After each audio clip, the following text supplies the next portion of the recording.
Hello, I am Paul Melrose, one of the clergy of First Church. I shall be reading from the All the Good devotional book. This is December 11th devotional. It was written by Reverend Rachel L. Billups. It begins with this piece of the 23rd Psalm. The Lord is my shepherd, I shall not want. He makes me to lie down in green pastures. He leads me beside still waters. He restores my soul. He leads me in the right paths for his name's sake. And so Reverend Billups writes, it always happens. No matter how hard I try to plan or prepare for a restful Advent season, there's always a little bit of holiday hustle thrown into the mix. And with a crazy pandemic year under our belt, December 2020 was no exception. We were not 1 week into Advent when one of our campuses had to suspend in-room worship. With COVID cases on the extreme rise, we suddenly found ourselves pivoting yet again to a new online location, a new method of connection. This also meant that one of the most meaningful experiences of the Advent season, Candle in the Night, had to change environments. I didn't want to change. Not again. Particularly not this event when the entirety of the gathering was centered around helping people remember a beloved family member or friend who had died in the previous year. It seemed like a sick joke, a double whammy. Folks are isolated and alone, and the one gathering service you desperately need to attend for closure, for comfort, for community was moved online. It left many frustrated and wanting. Our team did what we knew to do. We prayed and we pivoted.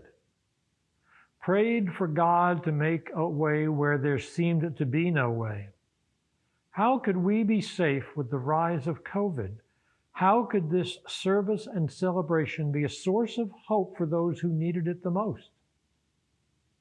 Keep it simple, was the Spirit's invitation we heard. Keep it simple and intimate. So, a handful of our team members, socially distanced and masked, began with prayer. And suddenly I heard those all too familiar words, "The Lord is my shepherd, I shall not want." It's a passage people typically choose to be spoken or sung at their beloved's funeral. So it's fitting that these words might capture our hearts, our minds, and our thoughts during the season. In moments where everything feels like hustle, as well as times when all around is lost, the Lord is my shepherd, guiding, directing, keeping our paths straight.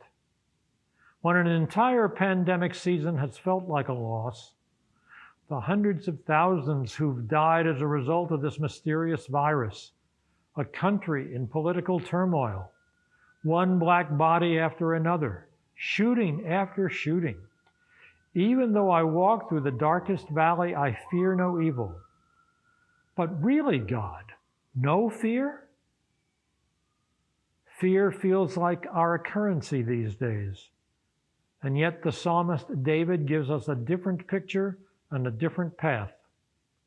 In the middle of death and desolation, we find streams of living water, healing oil, a banquet, not in some distant fairy tale land, but right in the middle of the mess, in the very presence of our enemies, those men and women we want to call out, to reject, to other. And so we lit our online candle in the night through the simple gifts of our team, meaningful music, heartfelt prayers, a word of hope. Suddenly I realized that yes, even our deepest brokenness can heal. Our Facebook Live gathering reached more viewers than nearly any other service we offered through Advent. It wasn't polished and it certainly wasn't perfect, but it was raw and real, a genuine digital space for healing. Perhaps, my friend, in the middle of your holiday hustle, you can and will discover surprising spaces of peace and healing. Perhaps you too will hear the invitation to embrace for yourself, "The Lord is my shepherd, I shall not want." Amen.